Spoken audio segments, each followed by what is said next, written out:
And welcome to Civil Discourse. I'm Jayme. And I'm Marilyn Brown. And today we are discussing staying mindful during the holiday season. But before we go into that, I wanted to just take a moment to, talk politics real quick.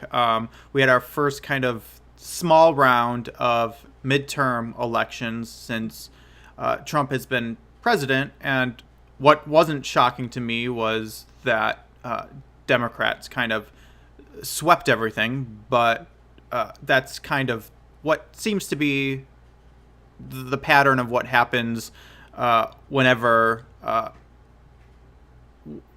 with whoever's in office. The opposing party kind of does really well during the sometimes all the remaining midterm elections, sometimes just the first.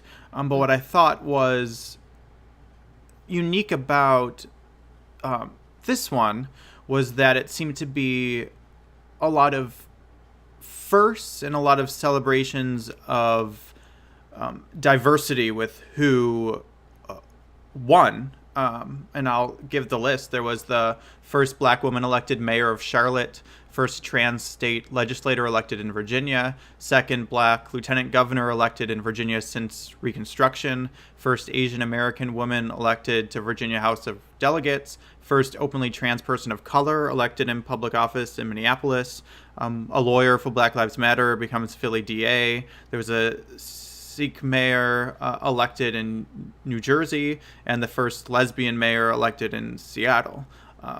So, no matter what your, personal opinion of any of those things are, what I think is great about it is I think the more diverse voices we have in our government, the more it's going to represent everyone in the country instead of just a very small portion of the country. Yeah. I think you're right. I think that more diverse representation just it actually is going to lead us to actually have representation that speaks for the people, that's more in line with our values. I mean, you see so many times that there are surveys put out about how a constituency actually feels about, like, for example, Medicare for all, and then the voices that we're kind of electing aren't actually speaking for that. And so I definitely think the diversity is huge. And I think that one thing that I see is that this most recent election, the 2016 presidential election, really struck people in a way that I think it inspired a lot of people who maybe wouldn't have put themselves out there in that way before. I think that it really kind of started to show people, put in people's minds, and that they actually have a space to speak out, and that there's a need for them to speak out. And so I really think that this was a huge kind of show of people being brave and stepping up and really putting themselves out there. And I think that, I don't know that it was as specifically as in response to Trump, because I think that you're right that this is it always happens this way after an election. But I definitely think the diversity is huge. I think that really, really says a lot. And even just how specifically, I mean, in where Danica Rome was elected, I can't remember. Was she in Virginia? Is that Virginia? Virginia. Mm-hmm. Yeah. So in Virginia, I mean, she was up against the self-proclaimed homophobic, delegate. I mean, he's the guy who authored the bathroom ban. And so for a trans person to win and to beat this person, I mean, that was just kind of like, that really, really struck me. Just seeing some of the people that were elected and what they represent, because these are not, it wasn't, she was, like, for example, the Black Lives Matter activist who was elected. These are people who are bravely speaking out and fighting for what they believe. And so it really just, I don't know, it just kind of struck me. Yeah, what I love about it is I think One, I don't think it's I think part of it's kind of a reaction to Trump, but I think a lot of it has to do with what Bernie Sanders kind of started in. I think he was very vocal about people running for elected office, and I think a lot of people heard that. And Hillary Clinton had, I don't think she was as vocal about that, but I remember there being multiple instances where she echoed that sentiment about the importance of running if you care about things. And I think the change I see and what excites me just as much is, yes, these people come from different racial backgrounds and kind of what we see as, I guess, the typical diverse groups, but they also have all different jobs that they came from. And I think we're still in a dangerous place because I think the vast majority of our politicians are all lawyers.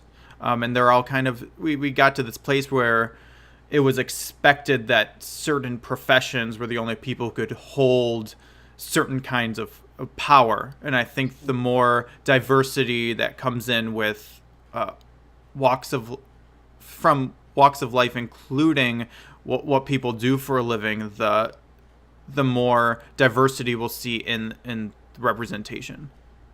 Yeah, I think you're right. I haven't really noticed that, but I think you're right. I think there's definitely become this kind of norm of what we expect as far as careers for our representatives, and really we want to have diversity of all different occupations. And I think that you're right that people from different walks of life, teachers and social workers and activists and different people doing different things in the community have started to step up and be inspired to run.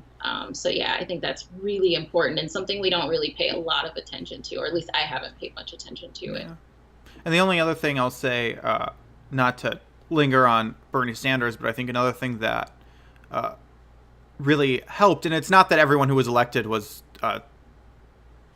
far left progressive or even, right. I would say, close to Bernie Sanders, but I think what I saw as a pattern is a lot of them really knew how to use social media and grassroots to overcome financial disadvantages.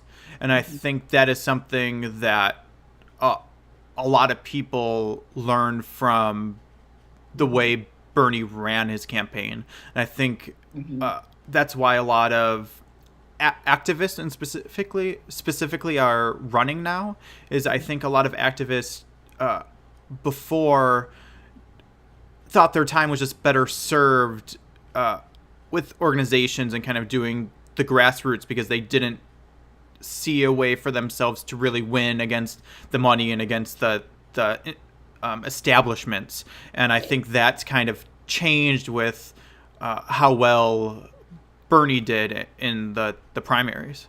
Yeah, I think you're right. I think that really, it showed a different way to do things, and it showed that a different way can be effective, and that in this day and age with social media, with the way that we communicate now, a different way can actually be extremely effective. So yeah, I think that. And I think the thing I noticed, and I mean I didn't do a lot of research into each one of these candidates, but I watched a little bit on each one, and they all ran on a platform of hope and change, which is a throwback to Obama. But I think that is, for Democrats, I think that's a thing that statistically tends to separate conservatives and liberal-minded people, is liberals tend to show up in high numbers when they have something hopeful to kind of latch onto when there's a hopeful message, and conservatives tend to show up when it's more I don't want to say angry, but kind of the fear, kind of a fear, like a scarcity kind of base, right? And that's just I mean the statistics kind of show that's kind of the two different ways these groups in general, and of course there's exceptions and all that, kind of what rallies them. And it's nice to see kind of Democrats moving back to that. Mm-hmm. Yeah. It'll be interesting to see what happens in the next round. We've got some big ones coming up in California, so it'll be interesting to see. Yeah. And I think, yeah, I was thinking too, the last thing I say is why it always kind of does switch. And I think that the natural thought I had was, well, just people who didn't win are angry, so they show up. But I think a lot of it has to do with, too, is the organizing that happens. It's almost like the losing party, after they lose, keeps organizing, where the winning party tends to celebrate and kind of relax a bit. So then the losing side and the general for the midterms seems to always be much more well organized. And that's what I've kind of seen in a lot of these races, where it was just that the organization was overwhelming coming into it, in a way that a lot of the Republican candidates weren't. And a lot of the Republican candidates were already in office, so I think there's that idea that they have to work less hard, because it's kind of standard that you have a better chance if you're already in office of staying in office. So. Right. And I think that what also I think boosted the organization this time was that people were feeling frustrated. There were things happening during the current administration that people needed to channel that energy into something. And so channeling it into, okay, this is what this is how we can make change, I think really helped. Yeah. And I think too, it's that the frustration led to action that actually cause change in a way. I think with, like, you see the women's movement, and you saw the reaction to the travel ban, and there's multiple things. And yes, it's not like these actions created necessarily policy that changed, but there was direct effects that you can see from that action that occurred, that I think people got excited about and wanted to keep moving with it. Yeah. When you see things happening, people, that it feels effective, and it inspires you. It kind of fuels you to keep going. I think it's hard because a lot of times our system, we don't really see the effects of the work that people do. And so it gets very, very disheartening and difficult to kind of stay inspired and moving forward. Right. Yeah. Okay. So, moving on to, I guess, a lighter topic. The holidays are, I feel like they're not approaching, but I walk around and everything's already all Christmas stuff, and all the sales ads are everywhere for the holidays. So even though it's weeks away to Thanksgiving, it already feels like it's ramping up, and I can see it in my news feeds already that the anxiety is rising for a lot of people for a lot of different reasons. There's a lot of, there's only this many days of the year left, like, how am I going to make it count type people. There's the people who that category. There's people who are seem very anxious about the holidays and just the cost of the holidays, and not having the resources they feel they need or want to make the holidays successful. And there's people that are very happy because they love the holidays, and there's people who really dislike the holidays, so are not very happy. But it seems like holiday fever is kicking in, so I want to talk about just some mindful approaches as we move forward into 2018. No, it's definitely already kicking in. It struck me when I was in yoga class the other day. I looked out the window, and there's a giant, like, 3-story Christmas tree right outside in my line of sight. And I'm like, what is the date? Like, Thanksgiving hasn't even happened yet. It is, we're so conditioned to start so soon and kind of start thinking about it. And so I think you're right, for everybody, the holidays brings up something different. Some people just absolutely love it and immediate, they just love the connection and the family time. But for a lot of people, it can be a really depressing time. A lot of times the holidays bring up a lot of trauma for people, of difficult holidays in the past, of family that they're not close with. And so it's one of those times that I think we're all aware of because we're so inundated with it, but just that awareness of how it's actually affecting everybody is so, so different. And so I think one of the first things to do is to really just kind of be mindful that it's not the same for everybody, and just kind of having that little bit of mindfulness that, um, I may be somebody that's super excited and I've already written out my Christmas list of who I'm going to buy for and what I'm going to get them, and I'm very excited. But there might also be someone who has kids and doesn't know how they're going to be able to get them gifts for the holidays, and that's something that's really important to them. And so just kind of having that awareness that, we all have our own lens that we experience everything through.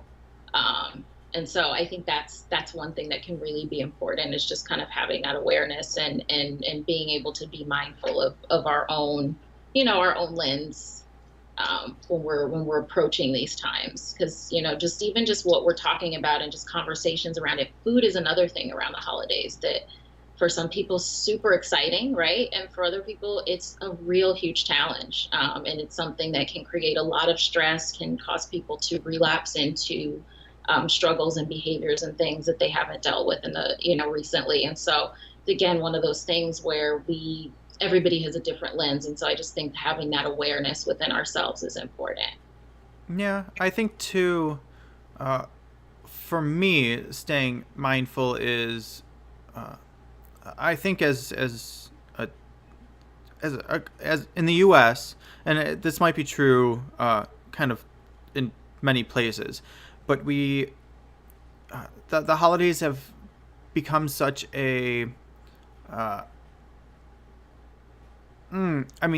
Hollywood has such an influence, and the media has such an influence of the way we see the holidays and how we feel like they need to be. I feel like there's this idea of the way the holidays are supposed to be, Yes. and I think for most people they're not the Hollywood version, Right. and that can cause a lot of stress, because I think two things happen. It's either you love the holidays and you're kind of pushing that kind of perfection narrative, or Hmm. you feel like you don't have that and you want it, so something's wrong, or it's not quite there and it causes this stress. So I personally like to kind of stay conscious about what is actually important to me, and what part of the holidays make me feel mindful and grateful and centered. Hmm. And I think once you put kind of a conscious lens on that, the pressure fades away a little. Specifically, for me, it's about. I mean, I don't live near my family, so I don't see them very often. So for me, it's very much about family. And I'm not a big holiday person. I can kind of take the holidays or leave them. I'm not Yeah. very affected in that way. Yeah. But uh, because they exist and they're important for many of my family members, I try to use them as a tool to cultivate that mindfulness and the things that I think are important to cultivate. So I try not to put pressure on myself with like gift giving and all those kind of things that I don't think really, for me, mean a lot. And I say that because I look at what's underneath it, right? So for me, gift giving is about wanting to give something meaningful to someone else. So when I think of, well, what's meaningful for someone who doesn't live near their family, it's time. So I focus on making sure that when I go visit or when they visit me, that we're sharing quality time, and I've made that about what the holidays mean for me, as opposed to what Hollywood and the media and other people try to tell me it should be about. Yeah, yeah. If that makes sense.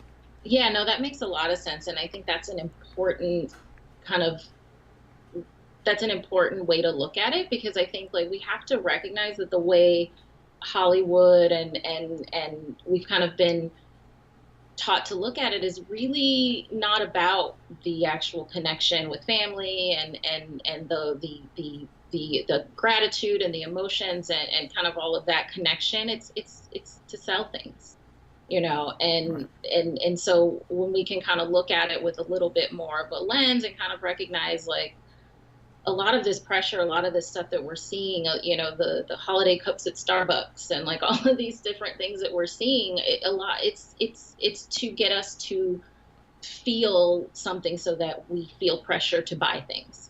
And so if you can just kind of have that awareness, like you're talking about, that what's really the most important to me, what am I really trying to communicate to the people that I care about during this time, then a lot of that pressure melts away.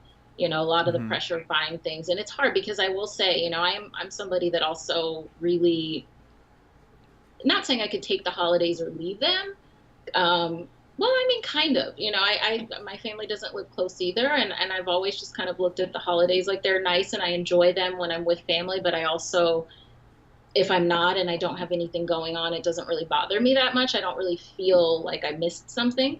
Um, but I also recognize you know, I'm not a parent.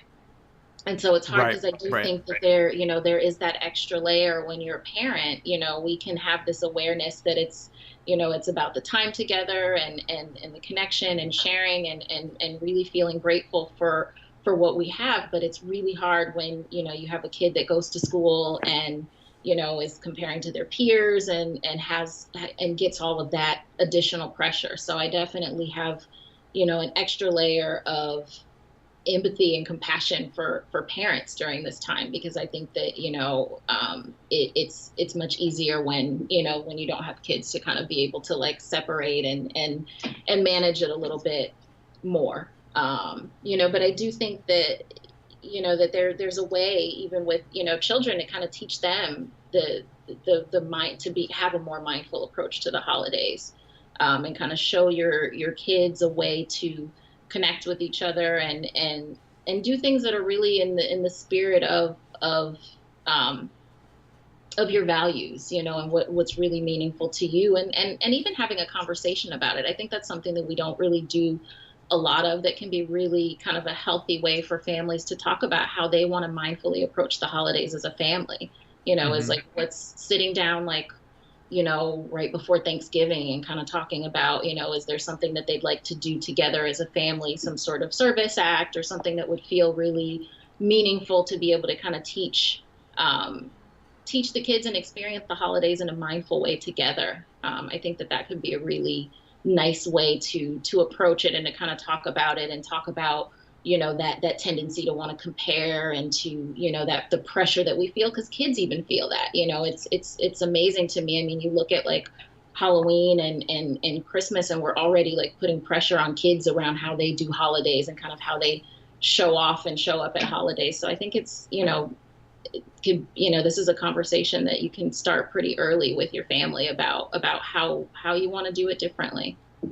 Right. And I think too, right, it's kind of these stages of kind of self-reflection and the mindfulness of self-reflection to know what the holidays really mean to you and what you want out of them. And then there's that conversation, and what that conversation can do is it can open other people up to that self-reflection that they're not. And I think that self-reflection is healing. I'll give an example from my life. As I went through a very holiday rebellious stage where I was very against the kind of the corporatism and the sales elements of it. And I remember my family aren't big shoppers, but they do the whole like Black Friday thing. They're not crazy about it. They'll just go and get whatever kind of is left that they need to get. And Yeah. I spent multiple years being like, I refuse. I will not participate. I'm not doing it. And I would just do my own thing, and they would do that. And then once I started self-reflecting on like what the holidays meant to me, and I was landing on this thing of like, no, it's about like connecting with your family and building these relationships. It changed my I guess the way I approached that, because when I was rebelling against it, it was from this place of kind of anger and sticking it to the man, right? So I wasn't in an open, mindful place. I was kind of in a I don't want to say I wasn't upset or anything about it, but it was kind of, I had a negative frame of it. And then when I started analyzing it through connecting with my family, what ended up happening was I would end up going with them and having conversation about, well, if you want to do that, I'll go. I'm not going to buy anything, but like, let's make it a family thing. Let's go get food together and spend quality time and do these things. So then it became a thing that was completely in alignment with what I wanted and what I expected and what I needed, because I wasn't participating actively personally, but I was also able to share a moment with my family that I was kind of refusing or not allowing myself to have. And it was such an easy thing that I could have had for all those years if I had been reflective on it and then communicated what I wanted. And I'm lucky that I have a family who's always been very open. So we've always communicated a lot. So they know that about me. They know that experiences and spending time together is much more important than physical gifts or these things to me. Right. Yeah. Yeah. I mean, I love that story because I feel like, it's such a good example of how we change and kind of how change happens a lot of times. This happens so much with my clients, with myself, where we learn something, we reject it, right? We end up just, I don't want anything to do with it, and completely judge it. And that's such an important part of the process, and kind of going through that part to get to the point where you actually were able to like reflect and recognize, wait a minute, this isn't about buying things. This isn't about corporatism. This is about family. And this is something that I would like to actually do with them. And so getting to the point, and the fact that your family was there to meet you wherever you were, I really like that story. And I think that that's something that, that I don't know, it's just important for us to kind of recognize that, like, everybody has a different experience of things, but I like that, like, your family knows what's important to you. And so they were able to like be open and receive you from what was important to you, Right. Yeah. I think too, the thing is mindfulness seeps into things that you don't realize. And it's almost like it's an avalanche when it happens. Right. So the self-reflection results. So I went from just boycotting Black Friday to not participating, but making it about an experience for my family. And I ended up doing it after that was that allowed me to keep self-reflecting on how I could actually make change instead of just boycotting something. So now what I do is every year I find a way to change something about my life that is linked to that materialistic side of things. So last year, I spent the day moving all my bank accounts into, wow, my mind's blanking, into credit unions. Credit union. Yeah. So, and I do kind of a thing, and they're all small things that I do, but I just try to make sure that I think about one thing I can do each year on that day for myself, after my family and I do whatever we're going to do together. But it kind of, there's always more you can be doing. And I think that idea of always needing to be doing something else or wanting to be doing something more can be stressful. But in the context of mindfulness, when you are self-reflecting and you are being mindful, it kind of just happens naturally, and you Yeah. don't have the you don't put the pressure on yourself. It Right. just kind of comes from yourself, if that Yeah, makes it sense. just comes more organically. It's not something that you're pressured to do. It's just, oh, and now I'm gonna do this next thing. It's just kind of you come to it as you're ready versus kind of feeling like you're being pushed or nagged to do something that you're resisting. Right. And I don't Yeah. even, the funny thing is, and this may just be me, is when I think back on my on the holidays as a child, I don't really remember. The things I remember aren't the gifts or the food or any of those things. It is the kind of moments shared with the special moments shared with different people that Mm. I remember. And that just may be me in the way I'm wired, but I always find that interesting that Right. the things I remember first are kind of moments and not the things. Yeah, yeah. I mean, I definitely remember a combination of the moments and things. I definitely very vividly remember my Barbie townhouse that had a working elevator. That was pretty cool.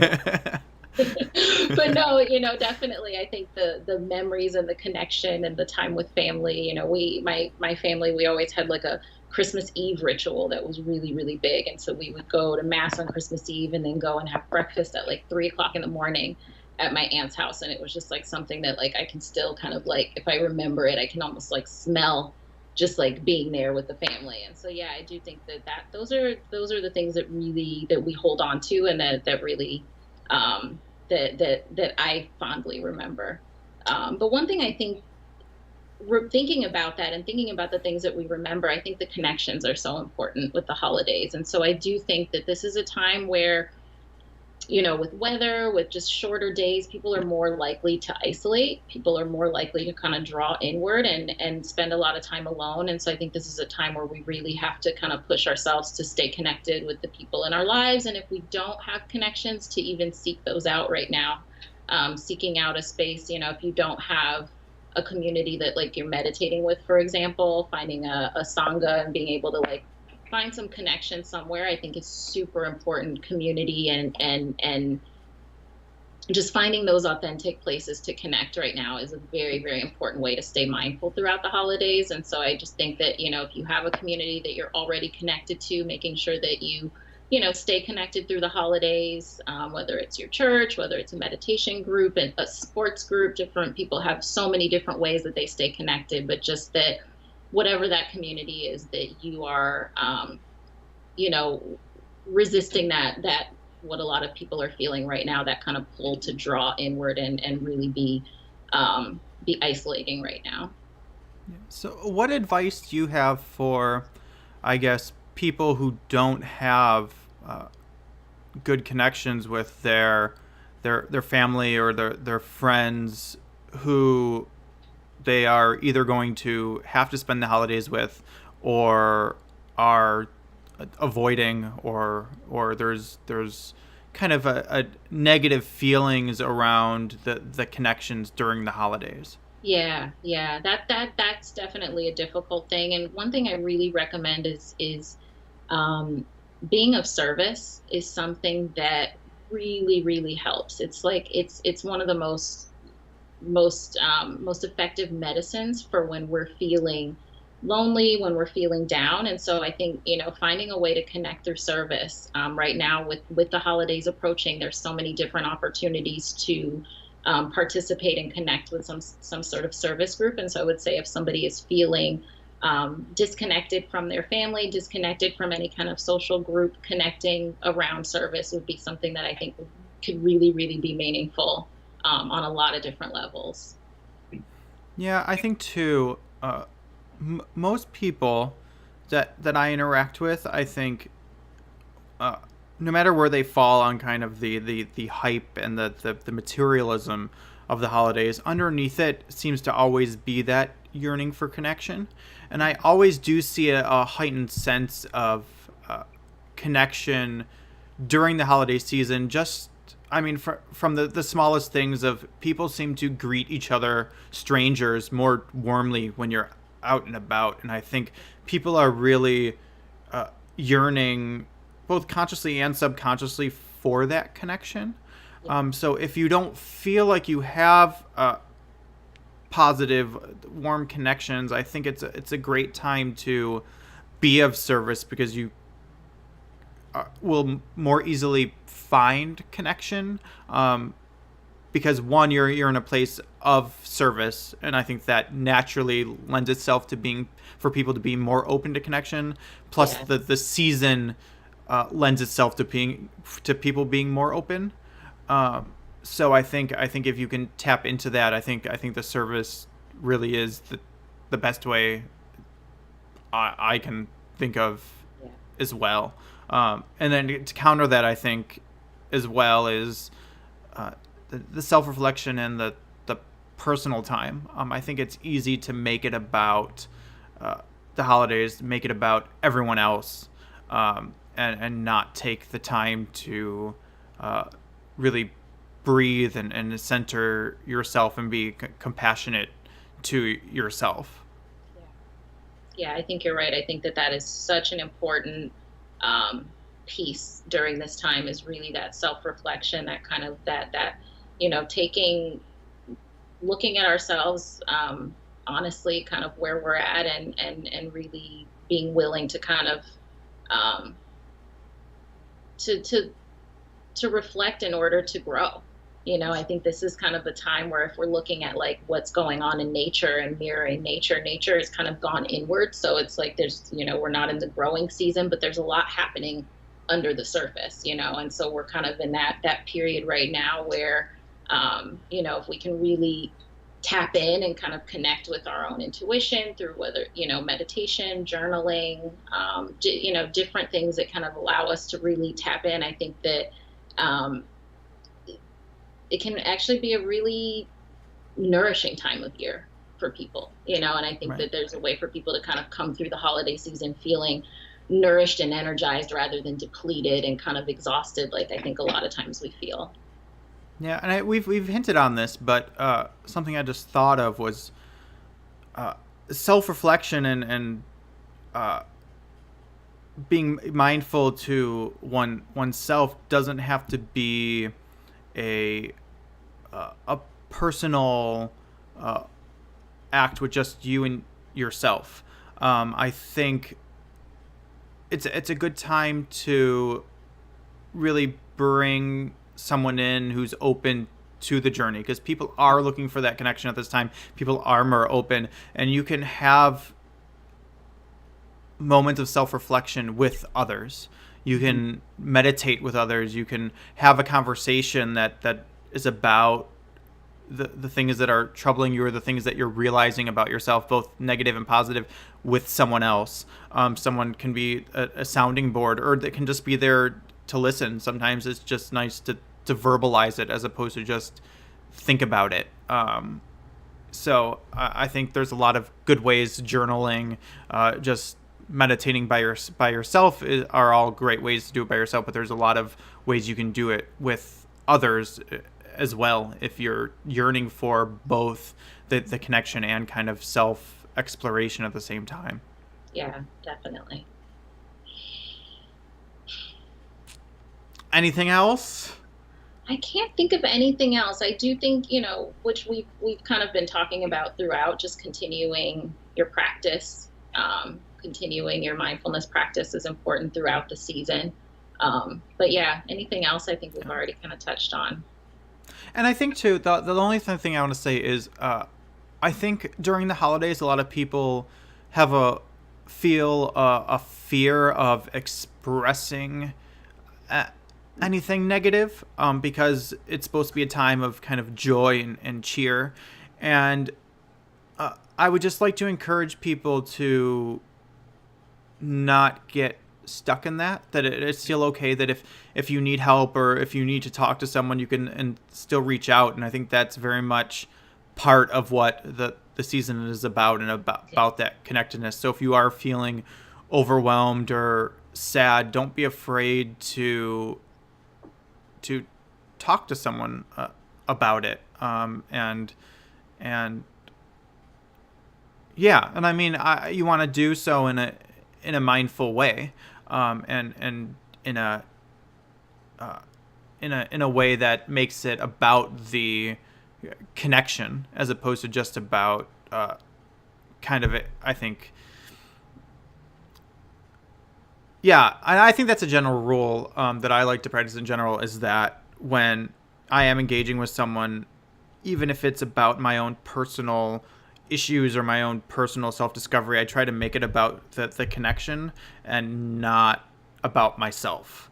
And I think that really helps keep it mindful, and it makes people want to open up, and it puts it in I think a more positive frame, so that it's not about the negativity and the negative feelings, but about the connection between the two people, if that makes sense.